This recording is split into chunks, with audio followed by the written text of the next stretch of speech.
तारा नहीं बोली। हरिश्चंद्र ने फिर आवाज लगाई, अरे भाई कौन हो? कोई आवाज नहीं आई। महाराज चलकर पास में आए, तारा तुम, क्या हुआ?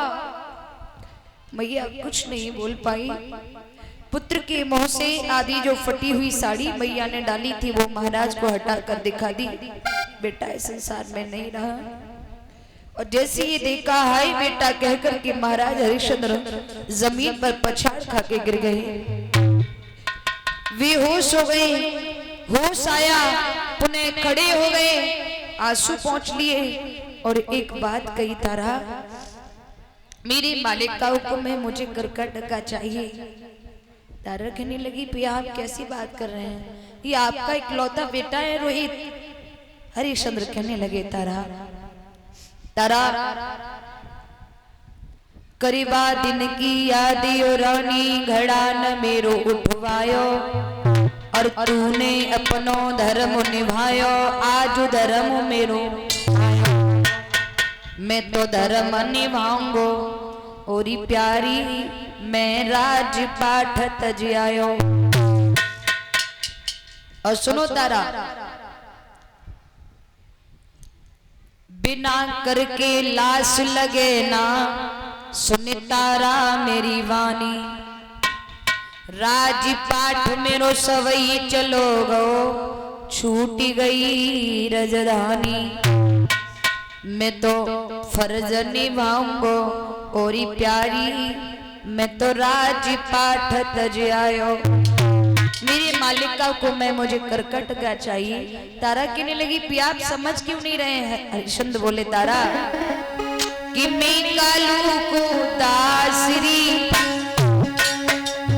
मरगट में मेरो बासुरी, करकोट का चुकाए दे रानी, फिर जलइयो लासरी।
बांसुरी, इस पुत्र में रही न तन में सांसरी, तीनों स्वर्ग निवासरी, कर को टका चुकाए दे प्यारी, हे जलइयो लासरी।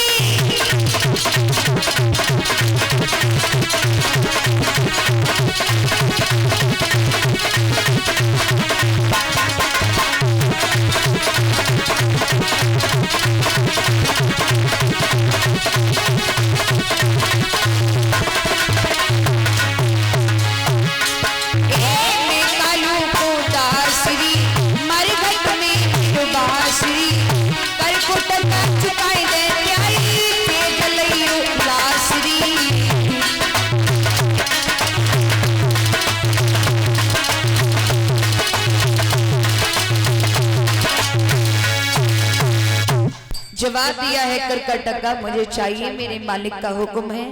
बार बार एक ही बात कही तो तारा कहने लगी पिया हमारे पास कछु नहीं है, आपको जो कुछ दिख रहा है तो आप खींच लो। महाराज हरिश्चंद्र ने मैया तारा के शरीर से वो फटी हुई साड़ी जो मैया आदि अपने शरीर पर लपेटे थी महाराज ने खींच ली और मैया शर्म के मारे वहां से भागी। प्यारे वहां से भागी। काशी के बाहर सती मैया का मंदिर था, उसमें जाकर घुस गई। कहते ना विपत्ति में मुसीबत में या भूख सताएगी या नींद सताएगी। मैया को नींद आई, मैया सो गई।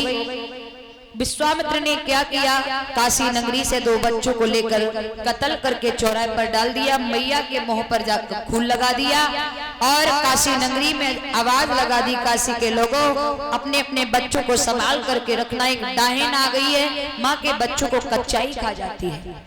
जब ये आवाज लगाई तो काशी के लोगों ने मंदिर चारों तरफ से घेर लिया। कालू मेहतर ने हरिश्चंद्र को तलवार दी है, जवाब दिया है डायन को मार के आओ।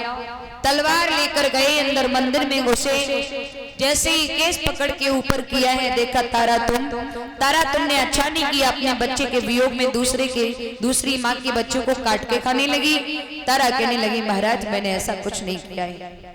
तारा की बात सुनी हरिश्चंद्र कहने लगे तारा मैं बहुत अच्छे से जानता हूँ कि मेरी रानी ऐसा कुछ नहीं कर सकती है, लेकिन मेरे मालिक का हुक्म है, मैं तुम्हें जिंदा नहीं छोड़ सकता हूँ। और जैसे ही तलवार मारनी चाहिए, हुआ क्या,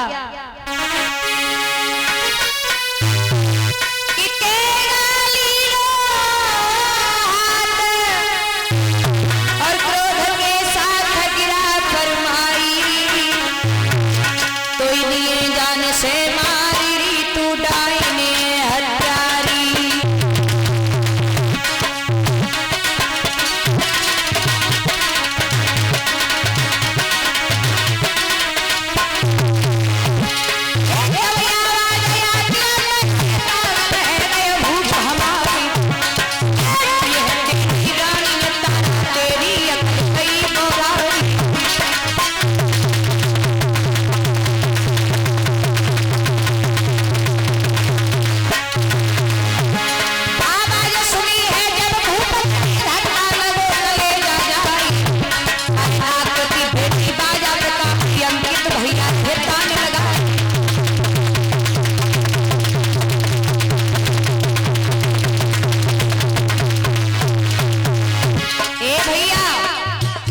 तलवार मारनी चाहिए, एकदम से आकाशवाणी हुई ठहर जाओ, और पीछे से आकर विश्वामित्र ने तलवार पकड़ ली।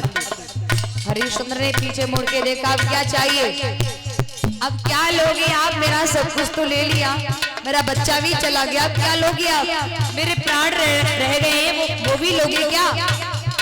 विश्वामित्र कहने लगे बेटा परेशान न हो, हमने तुम तीनों प्राणियों की परीक्षा ली। मैया तारा रोई की बोली बाबा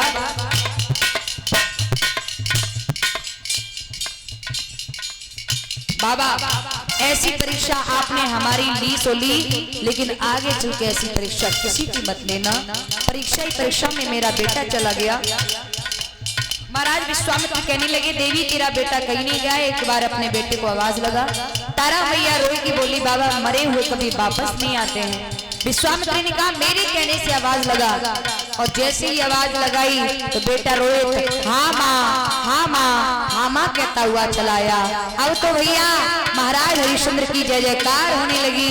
बड़े सत्यवादी राजा हरिश्चंद्र की, अब तो हरिश्चंद्र की जय जयकार होने लगी। कैसे? और अंत में विश्वामित्र ने महाराज हरिश्चंद्र को उनका राज्य का दोबारा से अभिषेक किया, उनका राज्य वापस किया हुआ। ऐसा में भाई सभी ताली बजाकर बोले माता बहन में